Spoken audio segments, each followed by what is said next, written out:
کے سے ایک کسان ہیں، ان کو کھاد اور بیج کی خریداری کے لیے 2 لاکھ روپے دیے جا رہے ہیں۔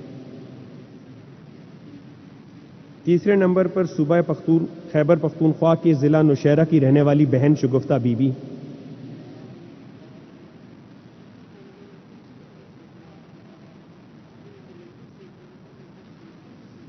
جن کو 1.5 لاکھ روپے کا چیک جناب وزیر اعظم صاحب نے پیش کیا۔ آخر میں دعوت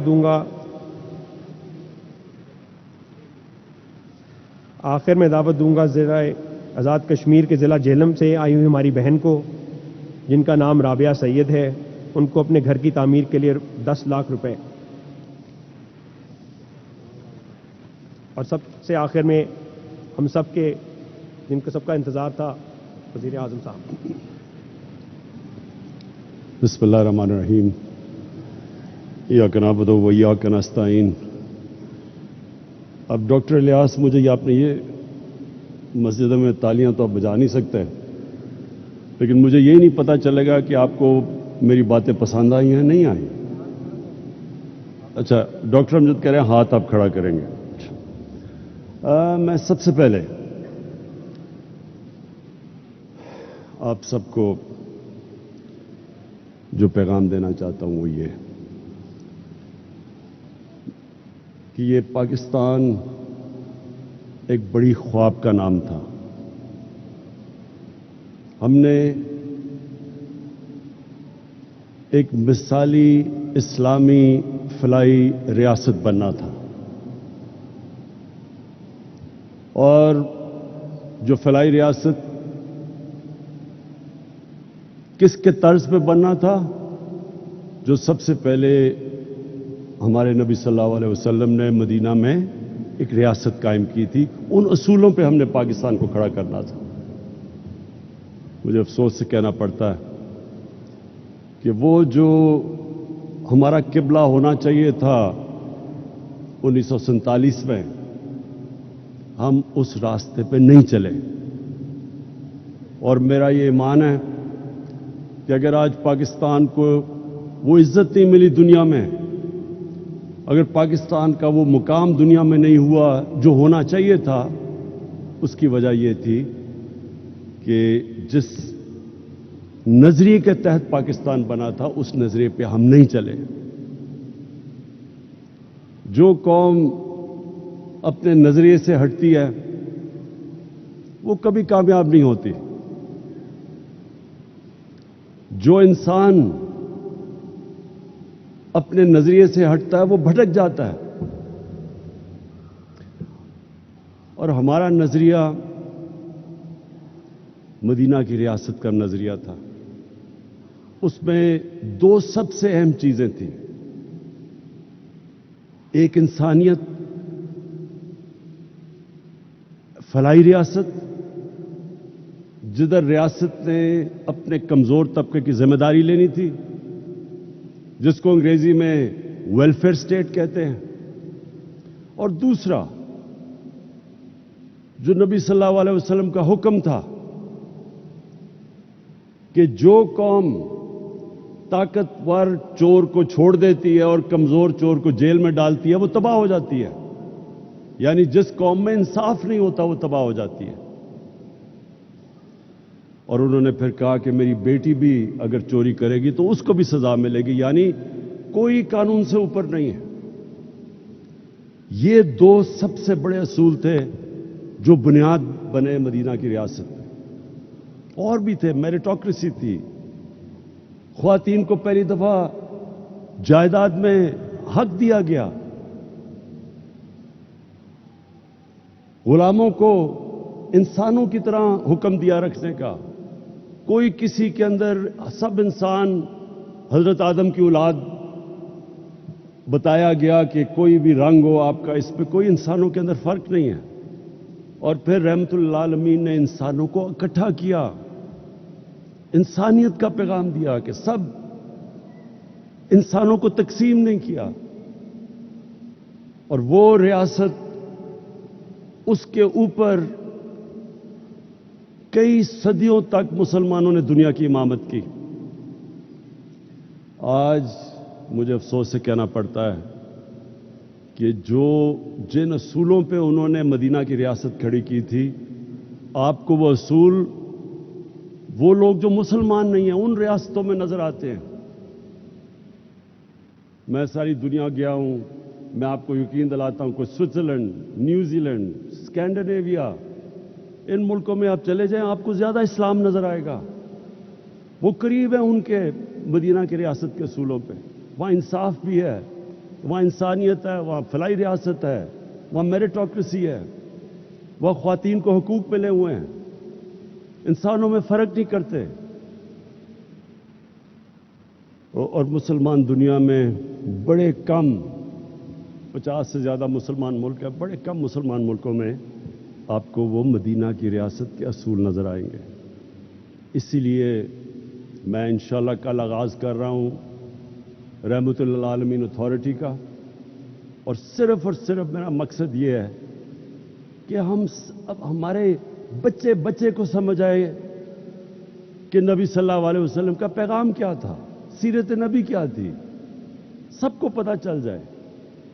اللہ کسی کو ایمان دیتا یا نہیں دیتا وہ تو اللہ کا تحفہ ہے، لیکن ہم اپنی ریاست ذمہ داری پوری کریں اپنے انسانوں پہ، اپنے بچوں پہ، ان کو بتائیں کہ اصل میں ان کی سیرت کیا تھی، ان کا راستہ کیا تھا۔ تو آج جو ہم یہاں جمع ہوئے ہیں، اس کا مقصد ایک ہے کہ ہم اس فلاحی ریاست کے راستے پہ چلے جائیں، اور اس کے لیے میں سب سے پہلے تو آج اپنی قوم کا شکریہ ادا کرتا ہوں، اور ایف بی آر کا بھی، کہ انہوں نے پہلی دفعہ پاکستان میں اتنا زیادہ ہم نے ٹیکس اکٹھا کیا، ہم نے ریکارڈ ٹیکس اکٹھا کیا پاکستان میں، اور اس کی وجہ سے میں نے پرسوں، جبکہ دنیا میں قیمتیں اوپر جا رہی ہیں، تیل کی، بجلی کی،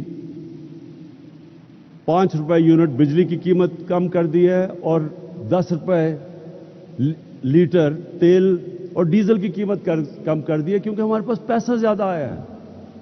تو میں اپنی قوم کو کہتا ہوں کہ آپ جتنا زیادہ ٹیکس دیں گے، وہ سارا ٹیکس میں لگاؤں گا اپنے نیچے لوگوں کو اوپر اٹھانے کے لیے، لوگوں کے بوجھ کم کرنے کے لیے، مہنگائی کم کرنے کے لیے۔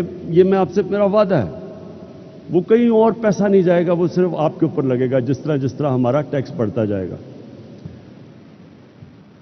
اب یہ میں آج کامیاب پاکستان کا پروگرام ہے، ہم نے 45 لاکھ خاندانوں کو اس پروگرام میں لے کے آئے ہیں۔ 45 لاکھ خاندان شروع کیا تھا ہم نے پختونخوا سے، اور آزاد کشمیر، گلگت بلتستان، پھر جو ہمارے کمزور علاقے پنجاب کے، ساؤتھ پنجاب میں، اور تھرپاکر سندھ میں، بلوچستان میں، لیکن اب سارے پاکستان میں ہم یہ پروگرام لے کے آ رہے ہیں۔ جس طرح بھی ڈاکٹر امجد نے کہا، اور ڈاکٹر امجد میں آپ کی جتنی بھی تعریف کروں وہ کم ہے، آپ وہ انسان ہیں جو سمجھ گئے ہیں زندگی کا مقصد، کہ اللہ تو اس کو آخرت میں اس کو نوازتا ہے جو انسانیت کے لیے کچھ کرتا ہے۔ تو آپ نے جو بھی بتایا کہ اس کا مقصد کیا ہے، ہمارے جو 45 لاکھ خاندان ہیں جو سب سے نیچے ہیں، ایک گھر میں اگر شہر میں ہے تو 5 لاکھ روپیہ سود کے بغیر قرضہ اپنا کاروبار شروع کرنے کے لیے، اگر دیہات میں ہے تو 3.5 لاکھ سود کے بغیر قرضہ کسان اپنی زمین پہ لگائے، اور 20 لاکھ سود کے بغیر قرضہ اپنا گھر بنانے کے لیے۔ اور پھر ایک اسی خاندان میں اگر ٹیکنیکل ایجوکیشن، ایک فرد کو ٹیکنیکل ایجوکیشن دے تاکہ وہ ہنر سیکھے اور اپنے لیے کما سکے گھر پہ۔ اور اب تو آئی ٹی ایک ایسا شعبہ ہے، انفارمیشن ٹیکنالوجی، کہ آپ 6 مہینے 12 مہینے میں ایک بچے کو ٹرین کر سکتے ہیں، وہ آئی ٹی سیکھ سکتا ہے، پروفیشنل پیسے کما سکتا ہے۔ اور اب تک ہم جتنا پیسہ دے چکے ہیں، میرے خیال میں 2.5 ارب ہے۔ ہم جو آگے دینے جا رہے ہیں پیسہ، دونوں اگلے سال تک وہ 1000 ارب ہے. 1000 ارب روپے کے قرضے دیں گے یہی 45 لاکھ خاندانوں کو, اور پھر اس کو بڑھاتے جائیں گے. مقصد یہ ہے کہ لوگ خود اپنے پیر پہ کھڑے ہوں, ہنر سیکھیں, کاروبار کریں. حکومت کے پاس تو کبھی بھی اتنا پیسہ نہیں آئے گا کہ نوکریاں سب کو دے دے. 22 کروڑ عوام ہے, حکومت کے پاس تو اتنے وسائل نہیں ہوں گے. تو لوگوں کو مدد کر رہے ہیں کہ وہ اپنے پیر پہ کھڑے ہو سکیں, اپنا کاروبار, ہنر سیکھ سکیں, اور کسانوں کے لیے خاص طور پہ کہ سود کے بغیر قرضے ملیں تاکہ وہ اپنی زمین کے اوپر لگا سکیں اور اپنی آمدن بڑھا سکیں. اور پھر سب سے بڑی بات, گھر. یہ ایک انسان کی سب سے بڑی خواہش ہوتی ہے کہ میرے اپنی چھت ہو, لیکن ہمارے ملک میں اتنا مہنگا ہے گھر بنانا, اور بینک ابھی تک قرضے ہی نہیں دیتے تھے چھوٹے لوگوں کو, تنخواہ دار طبقہ, ان کے پاس کبھی بھی ان کو قرضے نہیں دیتے تھے, پیسے والوں کو قرضے دیتے تھے. تو اس کا ہوا کیا کہ صرف پیسے والے لوگ گھر بنا سکتے ہیں, اور ہمارے یہاں کچی آبادیاں بڑھتی جا رہی ہیں. کراچی میں تقریباً 40% کراچی کچی آبادیاں ہو گیا ہے, ہر شہر میں بڑھتی جا رہی ہیں. لاہور میں کچی آبادیاں, کیونکہ لوگوں کے پاس پیسہ نہیں ہے اپنا گھر بنانے کے لیے. تو یہ کوشش, ایک تو یہ کہ سب سے جو 45 لاکھ غریب خاندان ہیں ان کو 20 لاکھ کا سود کے بغیر قرضہ, اور پھر ہم نے اب بینکوں کو تیار کیا ہے. پہلی دفعہ پاکستان میں بینک اب تنخواہ دار اور اس طبقہ جو کرائے کے گھر میں رہ رہا تھا, اسی کرائے کے اندر وہ قسطیں دے کے اپنا گھر لے سکتا ہے. یہ بھی پاکستان میں پہلی دفعہ. اب تک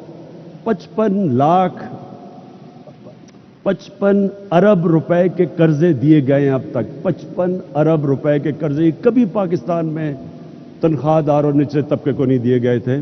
اور یہ آنے والے دنوں ہر ہفتے یہ بڑھتے جا رہے ہیں قرضے, کیونکہ بینکوں نے پہلی دفعہ, ہم ان کو سبسڈائز کر رہے ہیں, ہم بینکوں کی مدد کر رہے ہیں ان کو پیسے دے کے, تاکہ جو سود زیادہ نہ ہو ایک عام آدمی کے لیے. تو گورنمنٹ سبسڈائز کر رہی ہے. تو انشاءاللہ میری جو خواب ہے کہ ہم وہ جو سفر نکل گئے ہیں فلاحی ریاست کی طرف, جس میں جو سب سے بڑا پروگرام ہم نے کیا, جس میں مجھے ابھی فخر سب سے زیادہ ہے, وہ ہے ہیلتھ کارڈ. اس مہینے کے اینڈ تک سارے پنجاب کے خاندان کے پاس ہیلتھ کارڈ آ جائے گا. یہ پھر سے سن لیں, ہیلتھ کارڈ کیا ہے؟ 10 لاکھ روپے کی ہیلتھ انشورنس ہر پنجاب, پختونخوا, آزاد کشمیر, گلگت بلتستان, بلوچستان, ہر خاندان کے پاس 10 لاکھ روپے کا ہیلتھ انشورنس ہوگی. یہ نہیں گورنمنٹ ہاسپٹل, کسی بھی اچھے سے اچھے ہسپتال میں جا کے وہ 10 لاکھ روپے تک اپنا علاج کروا سکیں گے. اب تک عام لوگ صرف گورنمنٹ کے ہسپتالوں میں جا کے اپنا علاج کرواتے تھے, اور گورنمنٹ کے ہسپتال اگر آپ باہر چلے جائیں بڑے شہروں سے تو وہاں بڑا مشکل, کئی دفعہ ڈاکٹر نہیں ہوتے, نرسیں نہیں ہوتی, اکوپمنٹ نہیں ہوتی, تو وہ بیچارے رلتے رلتے شہروں میں آتے ہیں. شہروں میں ہسپتال بھرے ہوئے ہوتے ہیں, 2-2, 3-3 لوگ بستر پہ ہوتے ہیں. تو یہ جو ہیلتھ کارڈ سے اب کیا ہوگا, اب جو پرائیویٹ سیکٹر کے ہاسپٹل ہیں وہ دیہاتوں میں جا کے ہسپتال بنائیں گے, کیونکہ ہر خاندان کے پاس اب پیسہ آ گیا اپنا علاج کروانے کے لیے. اور اس سے انشاءاللہ جو میری ایک ہمیشہ میں سمجھتا تھا کہ سب سے برا اور مشکل وقت ایک خاندان پہ تب آتا ہے جب ایک گھر میں بیماری ہو, ماں باپ بیمار ہوں, بچے بیمار ہوں, اور ان کے پاس پیسہ نہ ہو علاج کروانے کا. اس سے زیادہ ایک گھر میں بے بسی کا عالم نہیں ہوتا. تو یہ مجھے جو سب سے بڑی خوشی, اگر مجھے پوچھیں کہ 3.5 سال میں آپ کو کس چیز میں سب سے زیادہ خوشی ملی ہے, وہ اس میں ملی ہے کہ انشاءاللہ اس مہینے کے اینڈ تک سارے پاکستان کے خاندانوں کے پاس 10 لاکھ روپے کا ہیلتھ انشورنس آ جائے گی.